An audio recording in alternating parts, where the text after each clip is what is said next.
On ne peut plus aujourd'hui ouvrir un journal sans tomber sur des récits de meurtres, de violences, de viols, de drogue. Le monde serait meilleur si les gens faisaient plus de bien et moins de mal. N'est-ce pas? Mais ce n'est pas aussi simple que cela. Qu'entendez-vous par bien et mal? Sur quels critères vous basez-vous pour décréter qu'une chose est bien, qu'une autre mal? Je ne sais pas, moi. Il me semble que chacun de nous a un sens inné du bien et du mal, car chacun possède la conscience. Vous voulez parler de cette petite voix intérieure qui gâte souvent notre plaisir et qui nous garde d'une façon négative sur le chemin de la vertu? Oui, la conscience est un fait, quoi qu'en disent les psychanalystes, qui prétendent que l'instinct sexuel, le libido comme ils l'appellent, est le principal moteur de l'activité humaine. Chacun de nous possède une conscience. Seulement, la conscience peut être corrompue et pervertie. La Bible dit « Rien n'est pur pour ceux qui sont souillés et incrédules. Leur intelligence et leur conscience sont souillées. » Si la conscience même ne peut pas nous donner une idée exacte et précise du bien et du mal, il faudrait s'en référer à la société, à l'État. C'est-à-dire à la loi du grand nombre. Mais le fait qu'une majorité de gens pensent une chose, cela ne veut pas nécessairement dire que c'est la vérité. C'est une des raisons pour lesquelles certains jeunes, en refusant d'obéir à la morale de leur groupe, de la collectivité, s'inventent une morale individuelle. Il va sans dire que de telles conceptions du bien et du mal, tant individuelles que collectives, changent avec le temps, la mode et selon les pays. C'est ainsi, sans doute, que cette bande de jeunes qui se donnent le nom d'esclaves de Satan inverse systématiquement toutes les valeurs. Le mal devient alors le bien, et Satan leur dicte sa loi. Les drogués ne reculent devant rien, pas même devant les meurtres pour manifester leur mépris à l'égard de ce que la société appelle le bien. C'est le reniement nihiliste du bien et du mal, conséquence inévitable du reniement de Dieu. Si Dieu n'existait pas, il n'y aurait pas de normes absolues concernant ce qui est bien et ce qui est mal.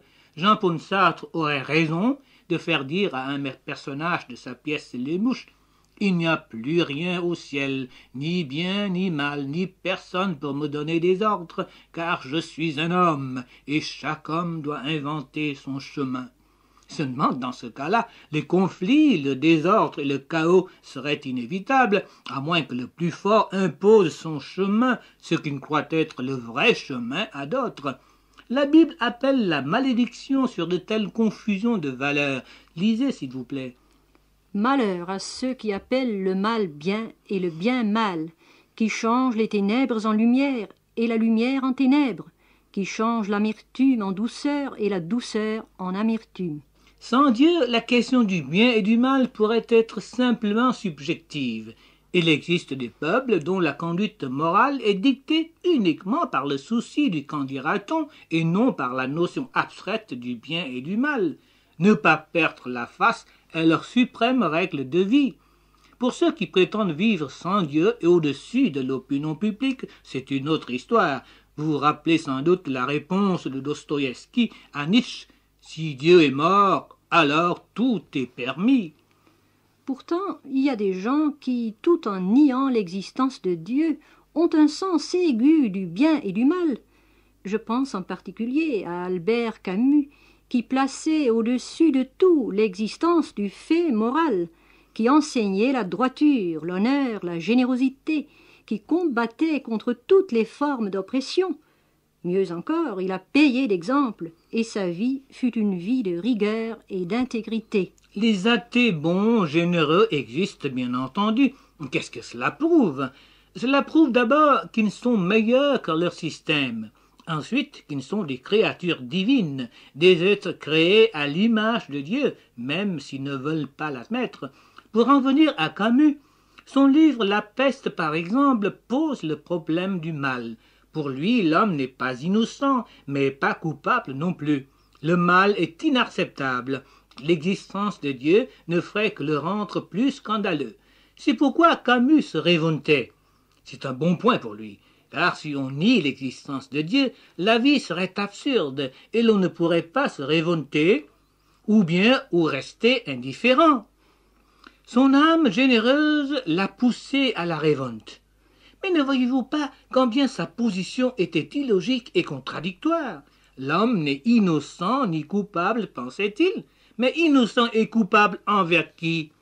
Quand on parle du mal ou du bien, on parlerait dans le vide si l'on ne se référait pas à un critère, une norme.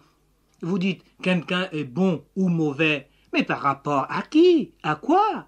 La révolte de Camus était négative. Où l'avait-elle conduit? C'était un peu comme un enfant qui se mettait en colère parce qu'il avait cassé ses jouets. Camus se révoltait, mais contre qui? S'il ne s'était pas révolté, quelle attitude aurait-il pu avoir devant le problème du mal? Son pessimisme, car il était pessimiste, n'arrangeait rien. Sa révolte, je le répète, est négative et absurde. L'attitude vraiment philosophique et digne de lui serait l'humilité intellectuelle devant un problème qui nous dépasse tous. Mais cela ne résoudrait pas le problème pour autant. Où se trouve la solution? En Dieu seul, et Dieu nous la révèle dans sa parole, la Bible. Le problème du mal est aussi vieux que l'humanité, car c'est le problème même du péché. La création de Dieu a été parfaite à l'origine, mais par la faute du premier homme, le péché est entré dans la race humaine. Quand nous parlons de péché, nous nous référons à un être moral supérieur et parfait, Dieu. Notre critère, notre norme, c'est Dieu. Quand on pêche contre Dieu. Faire le mal, pécher, c'est transgresser la loi de Dieu. Pécher, c'est manquer le but. Quel but? Le but pour lequel l'homme a été créé, le but fixé par Dieu, et ce but, c'est la perfection absolue. Puisque Dieu est saint, dit l'apôtre Pierre aux chrétiens, vous aussi soyez saints dans toute votre conduite, selon qu'il est écrit, vous serez saints, car je suis saint. C'est pourquoi, sans Dieu, le bien et le mal ne seraient qu'une notion abstraite, un problème purement philosophique. Le mal existe, nul ne peut le nier. Mais l'homme n'évolue-t-il pas vers le bien? Avec le développement de l'art, de la culture, de la musique, on arriverait peut-être un jour à supprimer la haine, la violence? Croyez-vous sincèrement que l'homme de l'ère atomique soit meilleur que l'homme des cavernes? Non. L'éducation, la culture peuvent améliorer l'homme dans son attitude extérieure, lui conférer un vernis de civilisation. Mais pour peu que vous ratiez dessus, cette mince couche de bonne manière craquerait tout de suite. Non, le problème du mal est beaucoup plus profond que cela, car il s'agit du mal intérieur de l'homme. Jésus-Christ a dit, c'est du cœur que viennent les mauvaises pensées, les meurtres, les adultères, les impudicités, les vols, les faux témoignages, les calomnies. Voilà les choses qui souillent l'homme. Ce que nous faisons de mal n'est que les effets. Et pour annuler les effets, il faut s'attaquer aux causes.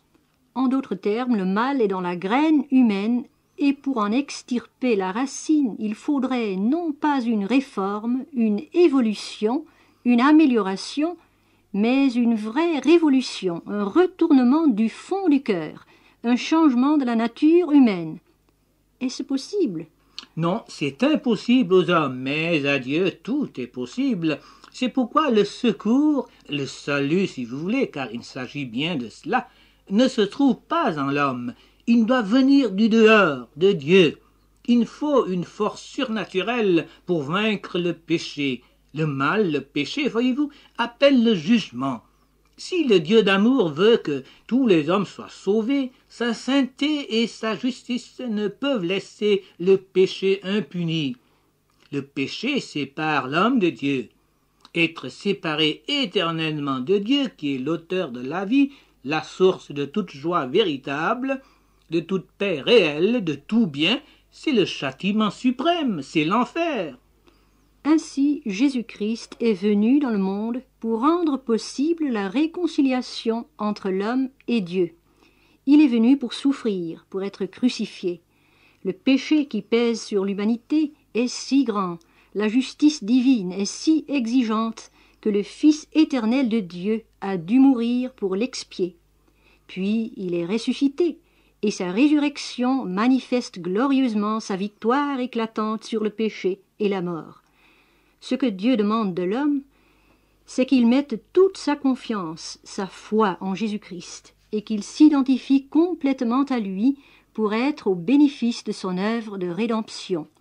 Chers auditeurs, vous ne pouvez rien faire pour votre salut.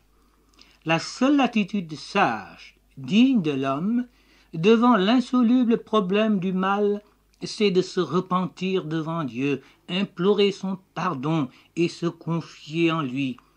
Recherchez le bien et non le mal, afin que vous viviez, dit l'Éternel. Au pied de la croix de Jésus, vous trouverez le pardon, la paix et l'assurance, une vie nouvelle. Que chacun écoute la parole de Dieu.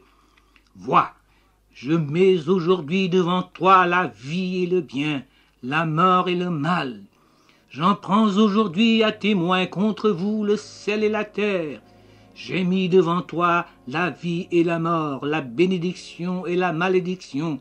Choisis la vie, afin que tu vives, toi et ta postérité.